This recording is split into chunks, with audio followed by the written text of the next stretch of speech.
સુરતમાંથી આજે બે ગંભીર ઘટનાઓ સામે આવી છે કે જેને લઈને બાળકોની માવજતને લઈને સવાલ ઉભા થાય.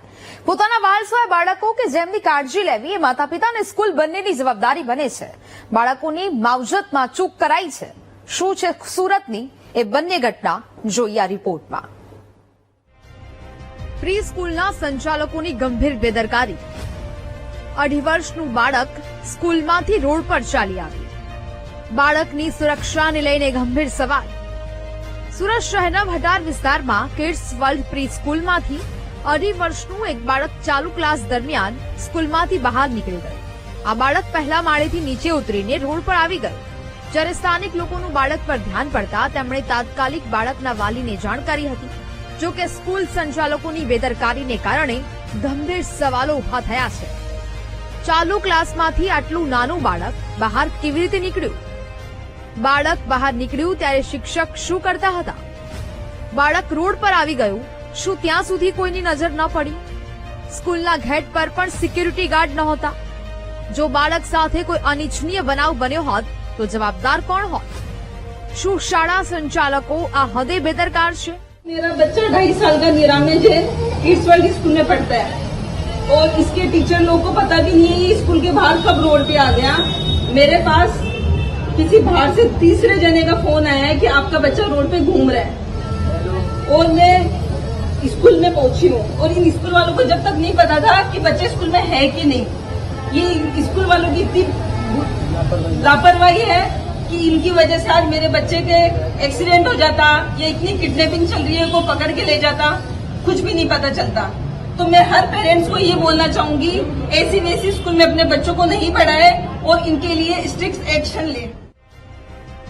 જોકે હાલ તો આ ગંભીર સવાલો થઈ રહ્યા છે. આ પ્રશ્ને બાળકના માતા પિતા અને સ્થાનિકોમાં રોષ ફેલાયો છે. સુરતના જિલ્લા શિક્ષણ અધિકારીએ તાત્કાલિક તપાસના આદેશ આપ્યા છે. કે ભટાર વિસ્તારની કિડ્સ વર્લ્ડ પ્રી સ્કૂલ શાળાની અંદરથી વિદ્યાર્થી બહાર જતો રહે છે. શાળાના શિક્ષકો કે kids world pre primary school જે છે તેના સંચાલકોને કોઈને ખ્યાલ નથી. તો આ બાબતે જિલ્લા શિક્ષણ અધિકારી કચેરીમાં ખ્યાલ આવતા આ માટે તપાસ સોંપવામાં આવેલી છે. જે પણ ગંભીર બાબતો હશે તે ગંભીર બાબતોની ઊંડાણપૂર્વક ચકાસણી કરવામાં આવશે. જે પણ એના માટે જવાબદાર હશે તેની વિરુદ્ધમાં પગલાં લેવામાં આવશે. પહેલા તો કિડ્સ પ્લાનેટ જે છે એ સ્કૂલ પ્રી પ્રાઇમરી સ્કૂલ જે છે એની રજીસ્ટ્રેશન થયું છે કે નહીં તે બાબતની પણ ચકાસણી કરવામાં આવશે. સરકારે હાલ રજીસ્ટ્રેશન માટેનું પોર્ટલ ખુલ્લું ઓપન કરેલું છે. તેમણે રજીસ્ટ્રેશન કર્યું છે કે નથી કર્યું તે બાબતની પણ પૂરેપૂરી ચકાસણી કરવામાં આવશે. સુરતમાંથી માતા પિતાની આંખ ઉગાડનારી બીજી એક ઘટના સામે આવી છે. સુરતના પાલ વિસ્તારમાં આવેલી યુફોરિયા હોટેલમાં માતા પિતા તેમના 1.5 વર્ષના બાળક સાથે જમવા માટે આવ્યા હતા.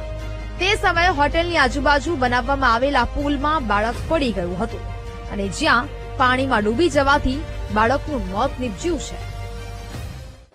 ગતરોજ અત્રેની આ હોટલ ખાતે એક બર્થડે પાર્ટી હતી. એ બર્થડે પાર્ટીમાં લગભગ 50 ઉપર મહેમાનો આવેલ હતા અને બર્થડે પાર્ટી દરમિયાન મહેમાનોમાં આવનાર વિજય સાવલિયા નામક વ્યક્તિનો દીકરો કે જેનું નામ ક્રિશિવ છે અને આ બાળક લગભગ 1.5 વર્ષનું હતું તે રમતા રમતા પાણીવાળા સ્થળે જઈ ચડેલ અને પાણીમાં પડી ગયેલ હતું અને પાણીમાં ડૂબી જવાથી તેનું મૃત્યુ થયેલ છે. સાહેબ, અત્યારે પોલીસમાં અહીંયા પહોંચ્યા છો, કઈ રીતની તપાસ અને શું માહિતી બહાર આવી રહી બીજી મહત્વની? બનાવ કઈ રીતે બન્યો હોઈ શકે અને તેમાં કોઈની બેદરકારી છે કે કેમ અને બેદરકારી જો હોય તો કોની છે તે અંગે અમે તપાસ કરી રહ્યા છીએ. સુરતની આ બંને ઘટના ખૂબ જ ગંભીર છે, જેમાં ચોક્કસથી બેદરકારી છતી થાય છે. કેમેરામેન દેવસ સોલંકી સાથે રૂપ સોમપુરા, વીટીવી ન્યૂઝ, સુરત.